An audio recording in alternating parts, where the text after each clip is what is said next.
A gente chama a Marilu Cabanhas. Bom dia, Marilu. Oi, Glauco, bom dia. Hoje está um pouquinho melhor, né? 9 graus, né? Não tá frio, mas está um pouquinho melhor, né? Em relação a ontem, pelo menos, tá, né? Verdade, mas vamos lá, seguindo aqui, Glauco. Bom, vamos falar aqui sobre a pandemia. O Brasil registrou nesta terça-feira 1.425 mortes por Covid-19, totalizando 544.302 óbitos desde o início da pandemia. A média móvel de mortes na última semana chegou a 1.197. Se compararmos com 2 semanas atrás, a variação é de menos 19%. É o 24º dia consecutivo de queda. A primeira dose da vacina já foi dada a 43,01% da população brasileira e 16,49% da população já estão imunizadas também com a segunda dose ou com a dose única. Vamos falar aqui sobre a pandemia com o nosso querido Gonçalo Vecina, médico infectologista, professor na Faculdade de Saúde Pública da USP e ex-diretor da Anvisa, Agência Nacional de Vigilância Sanitária. Olá, Vecina, bom dia, prazer em recebê-lo. Bom dia, Marilu. É um prazer estar aqui com vocês e vamos ver se a gente consegue ver alguma luz no fim desse túnel aqui. Nem fale como a gente está precisando dessa luz, Vecina, e você certamente é uma luz para todos nós, porque você lança, né, luz às informações corretas, às informações verdadeiras, com base na ciência, isso é muito importante. Sempre bem-vindo, Vecina, mas vamos lá. Em relação ao número de mortes e casos de Covid-19 no país, que registram queda, né, pode dar a sensação, inclusive, de que a pandemia está controlada, Vecina, mas muitos municípios já têm aí a presença da variante Delta, né? Em todo o Brasil já são mais de 100 casos, no Rio de Janeiro 23, em São Paulo 8, já foram também identificadas com essa variante. Agora, são dados oficiais das secretarias municipais de saúde, né? Qual que é a sua avaliação, Vecina, sobre esse atual estágio da doença e as características da variante Delta cada vez mais presente aqui no Brasil? Veja, nós estamos com essas quedas aparentemente sustentáveis já há 5, 6 semanas, porém, nós estamos ainda num patamar muito elevado. Quer dizer, nós estamos com a média móvel com mais de 1.000 mortes por dia. No período mais terrível da primeira onda, nós batemos em 1.000 mortes. Então, agora nós estamos em 1.000 mortes, que é a primeira onda no seu pior momento. Então, primeiro, é positivo o fato de nós termos uma queda sustentada há tanto tempo, porém, essa queda ainda revela um número de mortes muito elevado. Então, tem o que festejar e tem preocupação. Porém,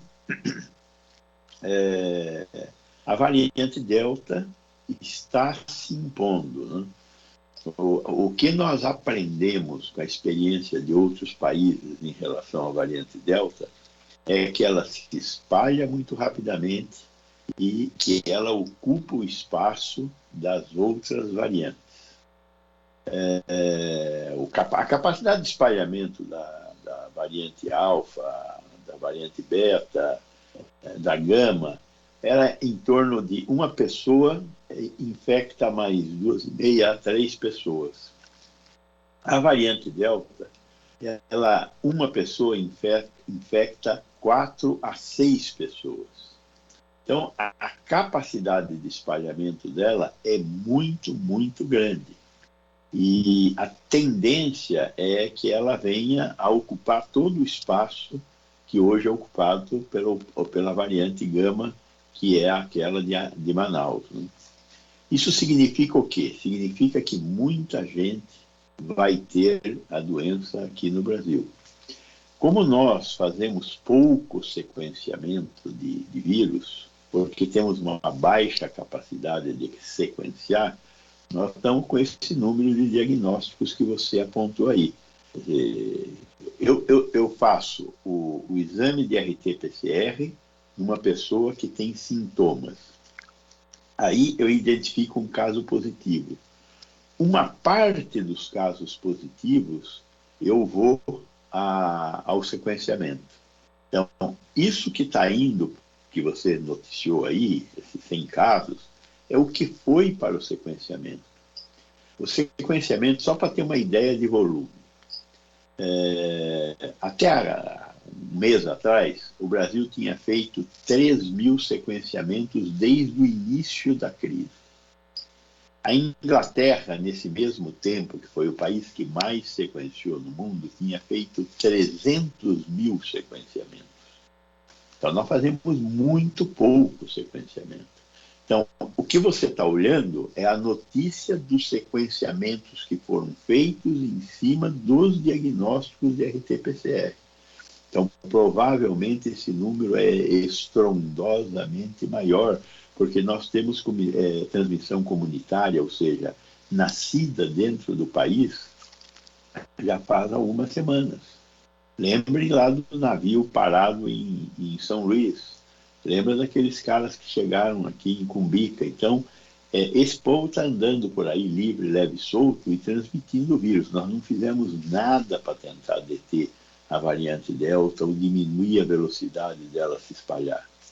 Ela não produz uma doença mais grave, mas ela produz muito mais doença. Então, o que a gente pode dizer hoje, para fazer uma comparação mais inteligível, é que nós estamos num dia claro, de sol, tranquilo, mas lá no horizonte tem nuvens negras, bem carregadas, e dá para vê-las à distância. Exatamente. Então, no caso, essas nuvens, né, mais densas que se avistam, é possível, então, que tenhamos no Brasil aí uma outra onda, quer dizer, a gente mal sai, a gente não sai, né, de onda nenhuma na realidade, né, tudo encavalado. Agora, é possível uma onda ainda mais acentuada de casos e mortes por causa dessa variante Delta? A gente falou, se você citou países, né, Vecina, e inclusive países na Europa, essa variante apareceu com boa parte da população vacinada já com as 2 doses. Agora, na Indonésia, que é o principal foco hoje de transmissão no mundo, apenas 6% da população tomaram as 2 doses da vacina. Na Rússia, com um pouco mais de 14% de imunizados, o número de casos explodiu. E aqui no Brasil, vai explodir também? Veja bem, quem já essa variante, ela causa reincidência também. Então, nós temos mais ou menos 30% da população que já teve a doença. Alguma proteção eles têm, mas pode haver reincidência.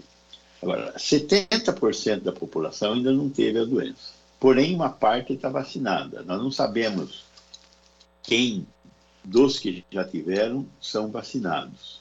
Mas temos aí próximo de 50% com primeira dose, 16% com 2 doses. Particularmente os 16% com 2 doses estão protegidos, porque isso já foi verificado. As vacinas que estão em uso no Brasil protegem contra a variante Delta. Mas, como nós já vimos, né, protegem 95% das pessoas, cai a mortalidade, 85% cai o número de casos, mas você pode ter doença. Então, o que nós temos hoje? Nós temos uma parte da população protegida e o resto não está protegido. Então, se a gente der oportunidade à variante Delta, ela vai se espalhar. Como? Nós estamos abrindo os estabelecimentos comerciais até as 23 horas. Como nós aumentamos a porcentagem de ocupação de 40% para 60%, o que o vírus precisa, que é encontros, pessoas na rua, nós estamos oferecendo para ele. Ele, nós sabemos, se espalha muito rapidamente. Então, eu não estou fazendo um prognóstico, olhando aqui para a minha bola de cristal. Eu estou citando fatos. Tem muita gente na rua, o vírus se espalha muito rapidamente e a nossa cobertura vacinal ainda é baixa. Vamos ter, sim, muitos casos. Agora, Vecina, as pessoas que tomaram somente a primeira dose, parece, né, estão mais vulneráveis a essa variante Delta, né? As mortes causadas são em pessoas não vacinadas ou com essa vacinação incompleta. Existe uma polêmica em relação a se aumentar o percentual de cobertura da primeira dose ou antecipar a segunda dose, no caso da AstraZeneca ou Pfizer. Então, alguém que tenha tomado em maio, por exemplo, poderia antecipar já, tomar agora em julho e não em agosto, como estava previsto. Como é que você se posiciona em relação a essa questão? Porque está dividindo as opiniões, né?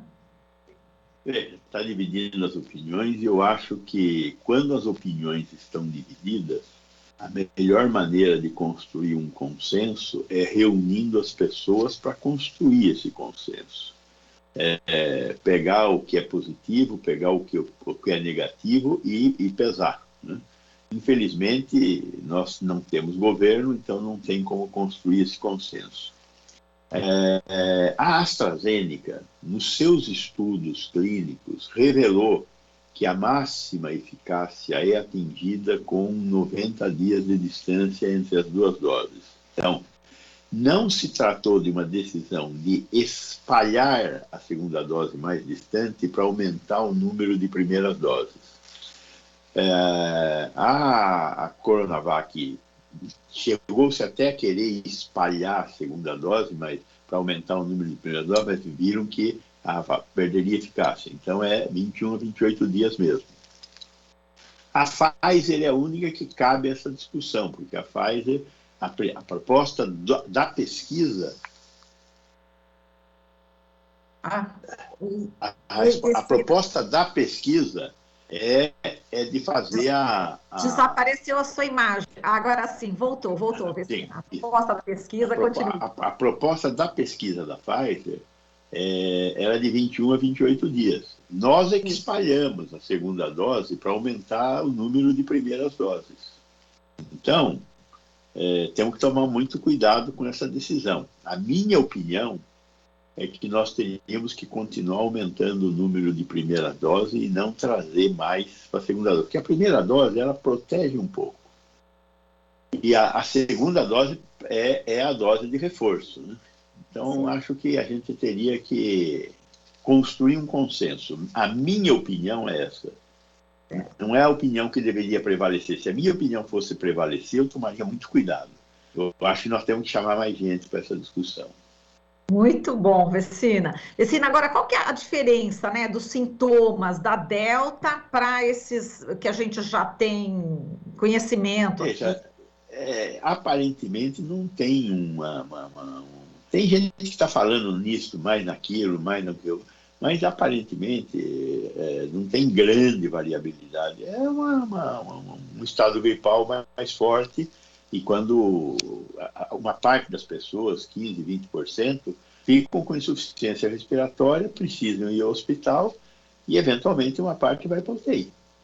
Perfeito. Agora, Vecina, vamos falar do ministro da Educação, Milton Ribeiro, né? Ele defendeu ontem, né, em pronunciamento em rede nacional de rádio e TV, o retorno às aulas presenciais em todo o país, disse que o Brasil não pode continuar com as escolas fechadas, gerando impacto negativo e nas futuras gerações, disse que, por lei, né, os estados e municípios é que têm autonomia para decidir se volta a aula presencial ou não, falou que o governo federal não tem essa autonomia, disse que se tivesse autonomia já teria determinado o retorno presencial, e para ele é uma necessidade urgente que o fechamento de escolas impõe consequências devastadoras.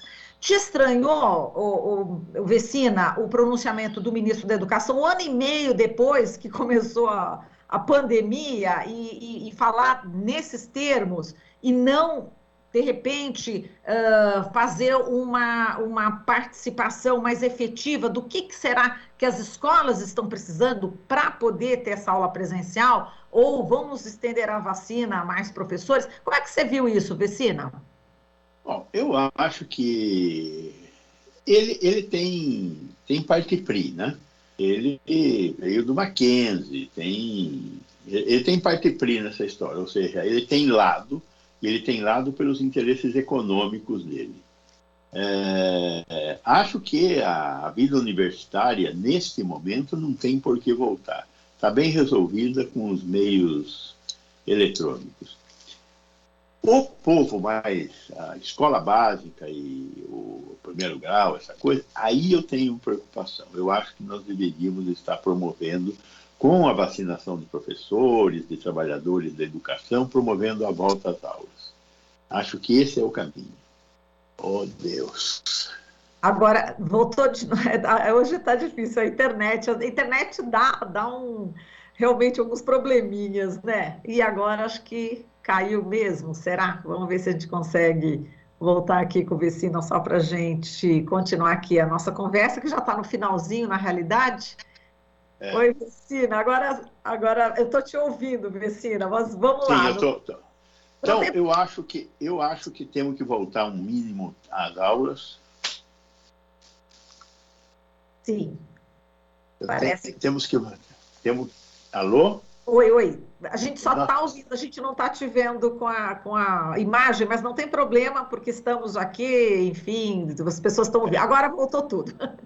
Vamos não, lá. eu acho que nós temos que retomar as aulas, mas não as aulas do nível universitário, né? Certo. Mas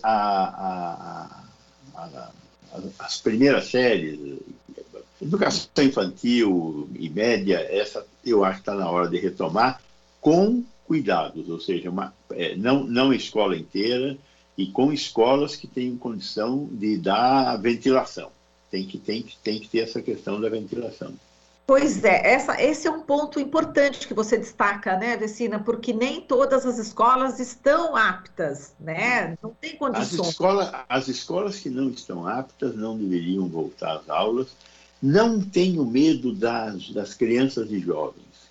O problema é que a criança e o jovem, ela leva e traz. É quem está em casa, a minha preocupação é com quem está em casa.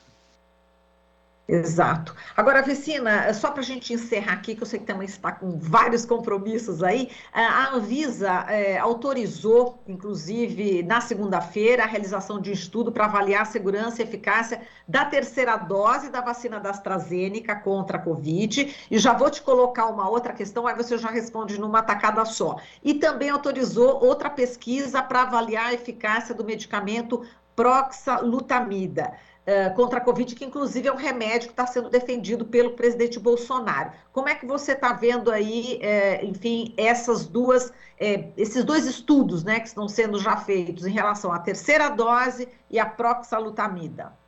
Em relação à terceira dose, é hora de estudar a terceira dose. Não é hora de aplicar a terceira dose. Provavelmente vai ter terceira dose de muita vacina. Mas só pode aplicar a terceira dose depois que terminar de aplicar o que tem que ser aplicado em toda a população. Não tem cabimento, antes de proteger toda a população, voltar tentando proteger mais algumas partes da população. Primeira coisa é essa, é hora de fazer esses estudos. A proxalutamida é uma promessa, como tantas outras promessas nós tivemos. Funcionou in vitro, funcionou. In vivo vai funcionar? Nós não sabemos nem se para o que ela foi criada, ela funciona, que é para tratamento de câncer de próstata. Agora, quem está pagando essa pesquisa é o fabricante que descobriu esse produto, que não é único. Tem vários que fazem vários produtos, tem mais uns 5 ou 6 produtos semelhantes a esse, são da mesma família química. Então, também estão propondo fazer esses estudos. Então, fazer estudos duplos cegos, randomizados, é ótimo. O problema é que esse remédio fez um estudo de perna quebrada, mal feito, em Manaus. E é lógico, um estudo de perna quebrada mal feito deu bons resultados na opinião dos maus cientistas que fizeram isso. Então, tem que refazer agora com todos os cuidados e podendo demonstrar que você pode repetir que os resultados serão semelhantes. Então, é tempo de fazer estudos científicos adequados para saber o que nós podemos ter de armas no futuro.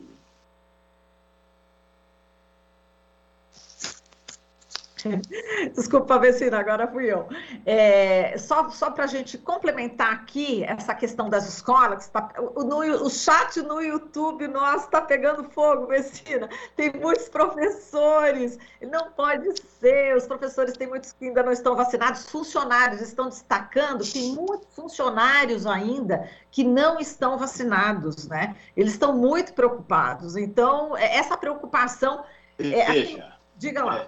Eu acho ótimo que exista preocupação.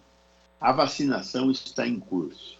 A atividade escolar, no mundo civilizado inteiro, foi considerada atividade essencial. Só aqui no Brasil, se a gente quiser chamar o Brasil de um país civilizado, que é muito difícil de fazer neste momento, é que nós não consideramos a atividade de retorno às aulas essencial. Então, nós temos que pôr a mão na consciência e ver que tipo de prejuízo a gente está causando para as crianças.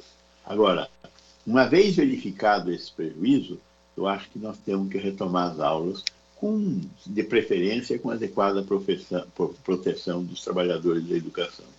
Tá certo, Vecina. A gente agradece aqui a sua colaboração, querido. Um forte abraço para você. Obrigado. Bom dia para você e para os nossos espectadores aí. Obrigada, bom dia. Continue aí nessas jornadas aí, em vários meios de comunicação, né, prestando esse serviço, essa utilidade pública e de informar. Muito obrigada, viu, Vecina? Tchau. Obrigado. Obrigada. Falamos aqui com Gonzalo Vecina, médico infectologista, professor na Faculdade de Saúde Pública da USP e ex-diretor da Anvisa, Agência Nacional de Vigilância Sanitária. Aqui você ouve as notícias que os outros não dão. Jornal Brasil Atual.